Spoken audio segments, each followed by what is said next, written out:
வணக்கம் மக்களே, இன்னைக்கு கதை காலையில் 5:30 ட்ரைனிங் முடிச்சதுலேருந்து ஆரம்பிக்குது. இது வரைக்கும் வீடியோ பார்த்துருந்தீங்கன்னா நான் காலையில் பர்சனல் ட்ரைனிங் பண்ணுறேன் அப்படின்றது எல்லாருக்கும் தெரிஞ்சிருக்கும். மக்களே, இந்த 6:30 to 7:30 ட்ரைனிங் ஒரு இம்பார்ட்டன்டான ட்ரைனிங். அதனால ஸ்பெஷலாக ஒரு வீடியோ போடலான்னு இருக்கேன். இந்த 7:30 ட்ரைனிங் முடிச்சோன்னு ஒரு அரை மணி நேரம் கேப் இருக்கும். அந்த கேப்பில் என் வயிற்றில் இருக்கிற கேப்பை ஃபில் பண்ணி முடிச்சுட்டு கரெக்டாக அடுத்த ட்ரைனிங் 8 மணிக்கு ஸ்டார்ட் பண்ணி 9 மணிக்கு கதம் 6 மணிக்கு மேலே ஆட்டோ ஓடாதுன்ற மாதிரி 9 மணிக்கு மேலே எந்த ட்ரைனிங் வச்சுக்க மாட்டேன். ஏன்னா 9 மணி ஆச்சுனாலே என் கையெல்லாம் நடுங்க ஆரம்பிச்சிடும். நீங்கள் நினைக்கிற மாதிரிலாம் ஒன்றும் இல்லை. காஃபி குடிக்கிற டைமை தான் பில்டப் பண்ணி சொல்லியிருந்தேன். வீடாக இருந்தாலும் சரி, ரோடாக இருந்தாலும் சரி, பிரேக்ஃபாஸ்ட் சாப்பிட்டு முடிச்சோன்னா அடுத்து நான் எங்கே போவேன்னு நல்லாவே தெரியும். வேற எங்க? ஜிம்முக்கு தான். ஆனா நான் ரெகுலரா போற ஜிம்முக்கு இல்ல. இந்த 30 டேஸ் கம்பேக் சேலஞ்ச் ஆரம்பிக்கிறதுக்கு முன்னாடி என் பாடி கண்டிஷன் செக் பண்றதுக்கு என் கோச்சை பார்க்க போனல, அந்த ஜிம் தான் ஸ்வாட் ஃபிட்னஸ். ஏன்னா இன்னைக்கு லெக் பார்ட் 2 ட்ரெயின் பண்ணலான்னு இருக்கேன். கடந்த 2 வாரமாவே நமக்கு லெக் சரியாவே போட முடியலன்ற காரணத்தினால இந்த ஜிம்ல ஸ்குவாடுக்கு ஒரு புது மிஷின் இருக்கும். இதுல ட்ரை பண்ணி கொஞ்சம் ஏதாவது ஒர்க் அவுட் ஆகுதான்னு பார்க்கலாம்னு சொல்லிட்டு வண்டியை நேரம் இங்கே விட்டேன். வார்ம் அப் முடிச்ச கையோட ஸ்குவாட்டுக்கு இறங்கியாச்சு. தோ இந்த மிஷின் தான் அந்த புது மிஷின். நான் ஒர்க் அவுட் பண்றத பார்த்தாலே உங்களுக்கு தெரியும் நான் கஷ்டப்படுறேனா இல்லையான்னு சொல்லிட்டு. இவ்வளவு நாள் 20 கிலோ போட்டு ரொம்ப கஷ்டப்பட்டு இருந்தேன். பட் இதுல ஓவராலா 100 கிலோ போட்டு என்னால ஈஸியா ஸ்குவாட் பண்ண முடியுது வித்வுட் எனி பெயின். ஒர்க் அவுட்டை பொறுத்தவரைக்கும் என்னோட பாலிசி என்னன்னா, நம்மளால ஒன்று பண்ண முடியல, பெயினா இருக்கு அப்படின்னா அதை ஸ்கிப் பண்றதுக்கு பதிலாக அதுக்கு ஆல்டர்னேட் சொல்யூஷன் என்னன்னு கண்டுபிடிச்சு பண்ணோம்னா அந்த மசிலை பெட்டராகவே டெவலப் பண்ணிக்கலாம். வீடியோல வேற எங்கேயும் சொருக முடியலாம்னு இங்கே சொல்லிக்கிறேன். Welcome to day 23 of 30. லஞ்சஸுமே சிக்கமா இருந்த காரணத்தினால வாக்கிங் லஞ்சஸ் விட்டுட்டு பார்பல்ல வெயிட் போட்டு ஸ்டாட்டிக் லஞ்சஸ் பண்ணிக்கிட்டேன்.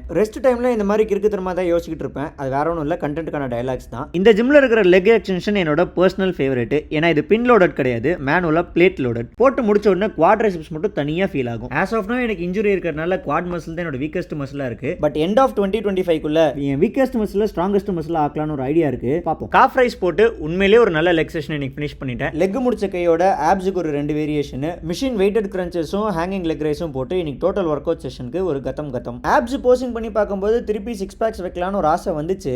பட் இன்னும் மைண்ட் வரல. அதனால அதை அப்படியே டீல்ல விட்டு ப்ரோட்டீன் சப்ளிமெண்ட்லாம் சாப்பிட்டு முடிச்சுட்டு அங்கேருந்து நேராக கிளம்பி வீட்டுக்கு வந்து போஸ்ட் ஒர்க் அவுட் மீல்லாம் சாப்பிட்டு ஆஃபீஸுக்கு போய் டே முடிச்சிட்டாச்சு. இன்னைக்கு கதை அவ்வளோதான். நாளைக்கு பார்க்குறேன். டாட்டா பாய்.